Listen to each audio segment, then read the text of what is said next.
খতরনাক জেলে যাচ্ছি, যে জেলে একসঙ্গে 3 জনকে ফাঁসি দেওয়া হতো। বীর সেনারা যারা ভারত স্বাধীনতা লড়াই করতে চেয়েছে তাদেরকে আসামি বানিয়ে ভারত থেকে 1300 কিমি দূরে একটা দ্বীপপুঞ্জে রাখা হতো, যে দ্বীপপুঞ্জের চারিপাশে শুধু জল, পালানোর কোনো রাস্তা নেই। আর সেখানেই সেই জেল। সেই জেলে গিয়ে আমরা সেই জেলের পুরো কাহিনী শুনলাম, তাও আবার 3D মডেলে, বিল্ডিং এর মধ্যে লাইটিং শো দিয়ে। তো এই জেলে যদি আপনারা আসতে চান, ইন্ডিয়ারই একটা অংশ আন্দামান, সেখানে আপনাকে আসতে হবে 3-4 হাজার টাকার ফ্লাইট ধরে। আর যেখানে ফ্লাইট নামবে তার পাশে এই সেলুলার বা কালাপানি জেল, দুইটা নাম আছে। তো এই জেলে আপনারা আসতে পারেন। অটো টোটো হোটেলের ম্যানেজারকে বলবেন ওই জেলে যাব, বলে দেবে। দিনের বেলা এসে আপনার জেলটা ঘুরতে হবেন, কিন্তু আমি স্পেশালি আসছি এখানে একটা লাইট অ্যান্ড সাউন্ড শো হয়, সেটা দেখতে। সেটা চালু হয় 5:50 থেকে, বিকেল 5:50 থেকে চালু হয়, 1 ঘন্টা করে শো হয়। তারপরে একটা হয়, তারপরে একটা হয়, 3-4টা শো হয়। তো এই শোয়ের টিকিট 150 টাকা করে। আপনি জাস্ট এই ওয়েবসাইট থেকে কাটতে পারেন, andaman-tourism.gov.in।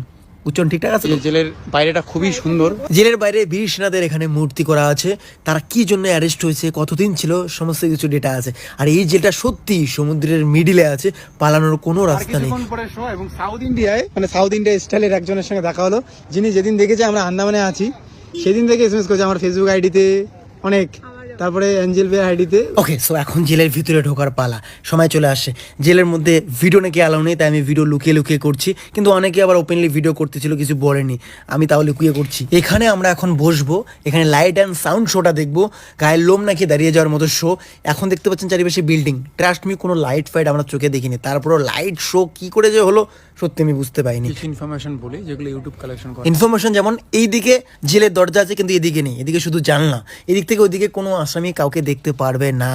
মাথায় একটা ওয়াচ টাওয়ার আছে, যেখান থেকে সমস্ত আসামির রুম এবং সমস্ত ফিল্ড দেখা যায়। এই জেলে আমাদের সবার প্রিয় দেশপ্রেমিক নেতাজি সুভাষচন্দ্র বোস এসেছিল। কি কারণে সবার শেষে বলবো। এবং এখানে কত মানুষকে মারা হয়েছে, অত্যাচার করা হয়েছে, মৃত্যু হয়েছে, সমস্ত কিছু সাক্ষী এই গাছটা, যেটা এখনো বেঁচে আছে। হ্যাঁ, জেল উদ্বোধনের পর থেকে এখনও বেঁচে আছে। এবং একটু পরে 3D মডেলে সেই গাছটা কথা বলবে। ওই সময়টা সব থেকে ভয়ঙ্কর এবং গায়ের লোম দাঁড়িয়ে যায় গাইস।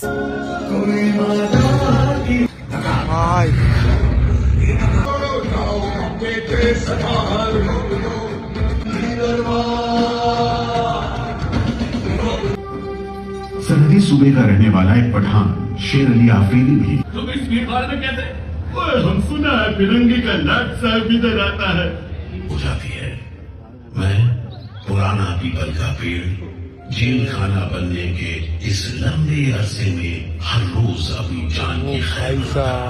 গাছটা কথা বলছে, হ্যাঁ স্পিকারে কথা বলছে, কিন্তু তুমি ভাবো গাছটা কথা বলছে, কারণ স্ক্রিপ্টে সেটা আছে। ভাই এই গাছটা নাকি এখনো পর্যন্ত সত্যিকার রাত্রিবেলা কান্না করে। এটা এখানকার মানুষ শোনে, আমি কিন্তু জানি না এটা সত্য না মিথ্যা। এখানকার গল্প কাহিনী শুনে অবাক হয়ে গেলাম। এখানে যারা আসামি ছিল তাদের উপর ভীষণ অত্যাচার করা হয়েছিল, তারা দেশপ্রেমিক ছিল বলে আরও বেশি অত্যাচার করা হয়েছিল। এই জেল কাহিনীর সঙ্গে কিন্তু গান্ধীজি, রবীন্দ্রনাথ ঠাকুর সহ নেতাজি সুভাষচন্দ্র বোসও জড়িত আছে। নেতাজি সুভাষচন্দ্র বোস তো এই জেলে এসেছিল, উনি এসে ইংরেজদেরকে অনুরোধ করেছে এখান থেকে আসামিদের যাতে ছেড়ে দেয়। শোটা দেখে বেরোলাম, আমরা জেলটা ঘুরতে পাইনি যেহেতু আমরা লেটে আসছি। তোমরা আগে আসবা, বিকেল 5টার আগে কিন্তু আসতে হবে, একটু সময় নিয়ে আসবা।